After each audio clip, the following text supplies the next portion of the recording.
Hey guys, welcome back. LastPackMagik channel. This is going to be part 2 of my character collecting series that I've been doing. I've been bringing you guys some information about how I've been collecting. This is all my opinion and the things that I find interesting. I hope you find it interesting as well. And if you do, drop a comment below about who you're collecting. Thanks a lot.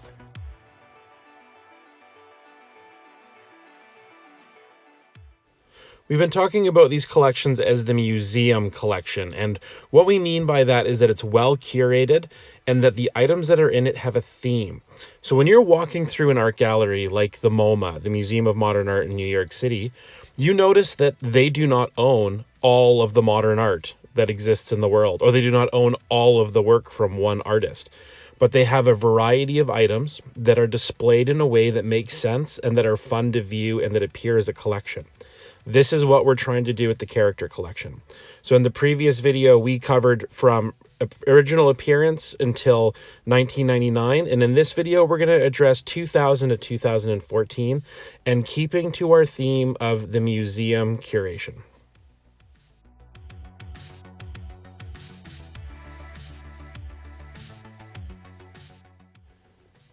The 2000s brought upon an entire new era for Marvel cards, with Rittenhouse producing cards. Upper Deck, Fleer Retro 2013 was released, which offered new inserts never seen before in Marvel cards, where Marvel Masterpieces offered a sketch card per box, as well as one of the first ever variant cards for each base card that you see. So this was the start of being able to do rainbows and things like that that are exciting in character collecting. I enjoy these cards because the parallels are pretty simple and the artwork for the most part is original artwork. There's a lot of great things in here, and there's sketch cards in every one of these boxes, which makes it super cool to have one more thing to chase. But again, doing a character collection and having these sets representative in there keeps it really well-rounded. Something noticeable in all of these more modern sets as well is the introduction of numbered cards. We see a lot of numbered cards coming up in this era, which add another element of character collecting, of 5s and of 10s being very challenging to obtain, but making a character collection look really unique by having these items.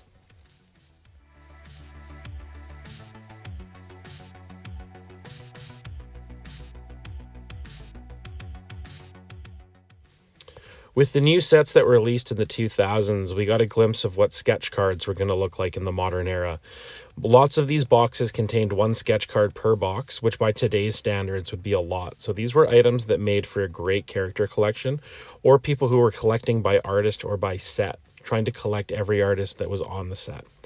Several of these variant cards, they were very collectible for character collectors, like the ones on screen here, because you could do what's called a rainbow. A lot of the sketches were not colored. They were simply black and white in a lot of masterpieces. And then, of course, we got introduced to PMGs, which are my personal favorite insert, and are a great way of making your character collection seem unique. For your character collection, I highly recommend you choose what your favorite inserts are. If it's sketch cards or PMGs, there's so many to choose from. Comic cuts are a great choice as well, but they're meant to be enjoyed.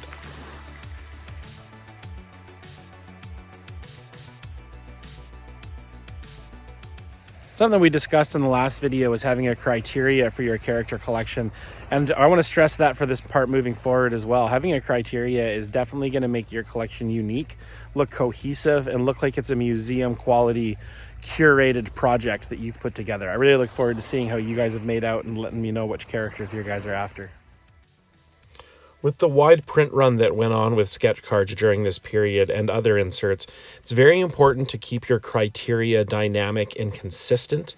When you're thinking about sketch cards, you want to apply a system to them that will relate to your personal collection. So it might be that you want to have just a headshot or a portrait shot of only your character. Maybe you're collecting by artist. Maybe you're only interested in pack pulled or PSC cards, which were done by the artist at aftermarket.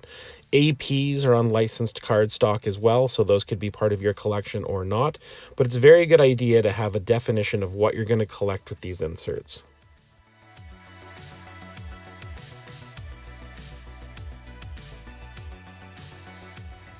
Now that we're in part 2 of the video, it's a good time to start thinking about how we're going to be housing your collection. And there's a lot of options here. They don't necessarily have to be in your traditional binder.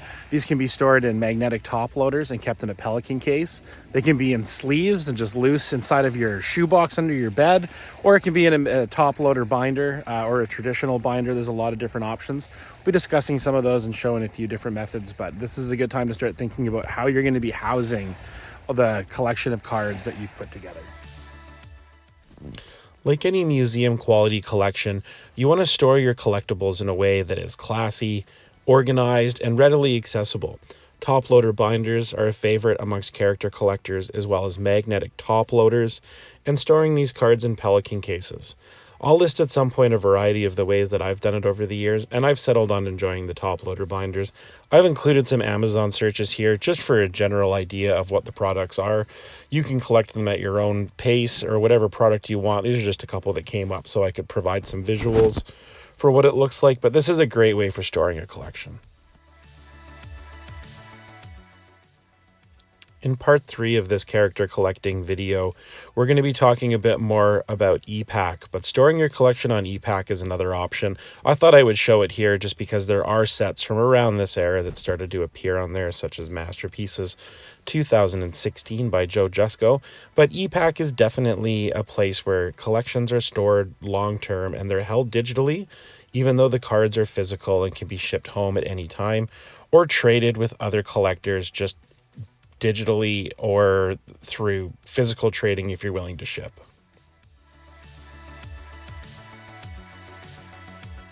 That's a wrap for part 2 of my character collecting series. Thanks a lot for watching, guys. Appreciate you being a part of it. If you like this kind of stuff, make sure you're subscribed to the channel because we're always doing stuff like this.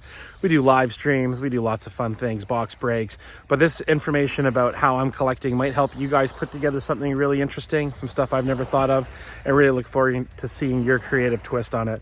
Hope you're all doing well. Enjoy.